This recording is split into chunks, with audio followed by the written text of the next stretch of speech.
You want to know my plan for the off-season? Well, it's going to start by getting rid of the deadwood in this club and bringing in some players that's going to make us great again. Yeah, I want to challenge for the MLS Cup. Yes, I want to challenge for the other cups as well. We need to be better. We need to make Miami great again.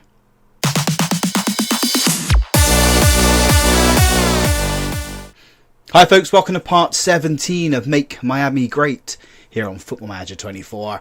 I'm Russ. Today we have our abysmal season review, and it's going to be an abysmal season review because last season was absolutely terrible, where we faced the sack twice. 2 times we only got sacked this season, and yeah, we survived it, and we survived to go for another season. We're also going to have our transfer special, where I'm going to overhaul this entire squad. We've got a new tactic, and I'm going to show you through that in a bit as well. But yeah, overhaul the squad, bring some new players in, and hopefully the first game of the new season. So let's have a look at the new arrivals then. Our signing of the season goes to Lucas Pasarini, and I would give it to him as well. Played 10 games, scored 6 goals, 7.9 rating. He sort of came in and he changed the entire complexion of the squad. He was scoring goals in, just did some wonderful stuff for us. Hopefully he can do the same again for us next season. Other players, it really didn't work out for us. I mean, these guys were from the academy. Gabriel was a little bit of a letdown. Only paid £500,000 for him, but we will try and move him on. Season results then, we got an F for the MLS. Yeah, because we were dreadful. We got to the wildcard bit and then got knocked out by Toronto. In the Campeons Cup, we were runners-up. Tigres beat us there. Leagues Cup, we got a C there because we were knocked out in the quarterfinals. And then the US Open Cup, we were knocked out in the 5th round by Houston Dynamo after beating Orlando City. So we need to improve there massively. Moments to remember. Biggest win was a 3-0 win over Austin, where Farias got 2 goals in that game. Van Brederode got the other. Match to remember was a 2-1 win over Seattle, and goal of the season goes to Farias, who scored in a game against DC United way back at the start of the season. Finances then, we are still a 3.5-star reputation club. Sponsorships down, broadcast revenues down, corporate hospitality is down as well. Competition prize money is down, and so is match day and commercial retail. I don't know if that's because things haven't come through yet, or, well, I don't know really why that's not come through there. We got a new sponsorship deal, £2.03 million for 5 years, and most shirts sold was Redondo. How we lined up then? It was sort of in this formation, and then we changed it to have 3 central midfielders just to try and control the midfield, and it sort of worked for us there. The team is Dos Santos in goal, back four of Alba, Alaves, Morello in Grisel, Gabriel base midfield. Shouldn't really be playing there, that's more than likely Redondo's position. Redondo is in the centre of midfield there. Then we've got Farias, Sapelli and Areola supporting Suarez up front, who is no longer at the club. Accolades then, nothing for me this year. As expected, we had an absolutely dreadful season. Player rewards, fans player of the season goes to Redondo. Young player of the season goes to Redondo as well. Signing of the season we knew was Pasarini. Goal of the season we knew was Farias. Top goal scorer goes to Farias with 11 goals. Now that is where we've let ourselves down with the goals and the assists. Last season that was miles better. This season it is poor. Jordi Alba got 10 assists this season, and he's going to be leaving us as well. More on that a little bit later. Most man of the matches, it goes to Morello with 3. Highest average rating was Morello as well at 6.9, and most pass completed for 90 goes to Thomas Alves with 64. Record breakers then. Jordi Alba's a naughty boy. He got 11 yellow cards. If you got 10 red cards last season, I'd be a little bit annoyed at him. Oldest player goes to Luis Suarez at 37, and oldest goal scorer again is Luis Suarez. So history in the making. It wasn't history in the making. It was absolutely awful, sludgy season for us.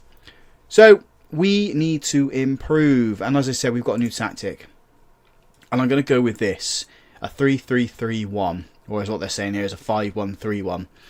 I want to say it's more 3-3-3-1.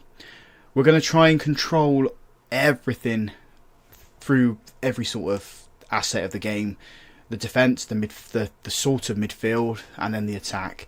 So this is what we're going with. We've got target forward, 2 inside forwards, an attacking midfield, 2 wing backs, deep line playmaker, 3 centre backs, and a sweeper keeper. Going to go with this. We're going to try and play fairly wide, play out of the defence, work the ball into the boxes where our target forward is, so we might as well get the ball to him, and the higher tempo on that there. On the transition, I'm just going to counter press, distribute the centre backs, taking the short kicks, and then when we're out of possession, we've got the mid block, and we've got a standard defensive line. But I don't want to stretch the play too much, because we sort of broke the team into two sections. I think this is what's going to work well for us. We're not going to prevent the short goalkeeper distribution because I don't see the point in it given how far the mid block is, and we're going to trigger some press on the defence much more often than we normally would. In terms of that then, when we go to the squad planner, we need wing backs. We've got Ben Krisnim and we've got Greisel who can play on those areas, so we do need players there. Goalkeeper, I think we need someone. I don't think Dos Santos is good enough, although we do have Morton, but he's too young. He's too young to get up to this 3.5-star reputation of potential. In the defence, I think we're okay. Got enough players there. We've got one guy joining us. I'll talk through that there in a sec. Defence midfield, we've got players there, so I'm happy with that. What I'm thinking is we get rid of Areola. We stick Redondo there, and Kremeshki just plays up here. Van Brederode on the left-hand side, Farias there, and then Passerini up front. I think that's the way forward for us. I can't see any other options for us to create something and move on from the season we've just had. Talking of finances then, bringing players in, we've got 17 million at the moment. We've got potential 30 million for next year, and then the wage budget is 500,000. But we haven't had our budgets for next season just yet. Transfers then, as I said, we do have players coming in. So we've got two players joining us.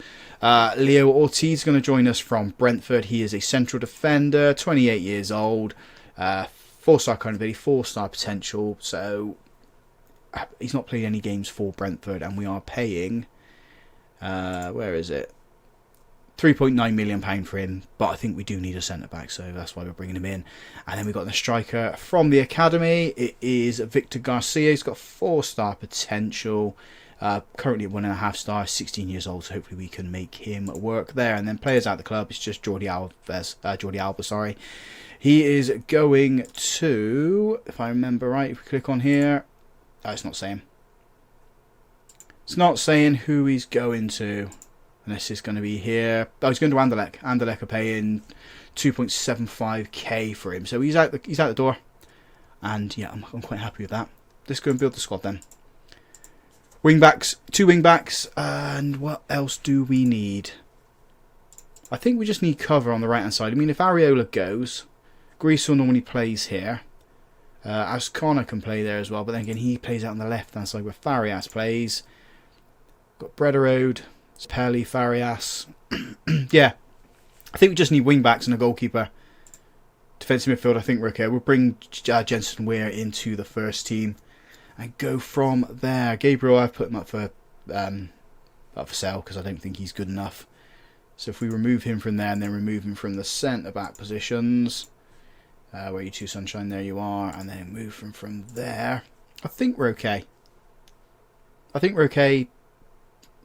Yeah, just those 3 positions, and see what we can do and bring players in. This is going to be interesting just to see how well this new tactic works for us and the new players. See if they can fit into our system. Well, that was unexpected. We've had our contract terminated. So we were going through some transfers to bring players in, and yeah, they've not actually offered me a contract. They've just said that we've not come to an agreement on a contract. So how can I not agree to a contract when you don't offer me a contract? So that's the end of the save. That's disappointing. Yeah, I had some wonderful things that I think we're going to try and do. Try and win the MLS again. What do we go do now then? What do we do now?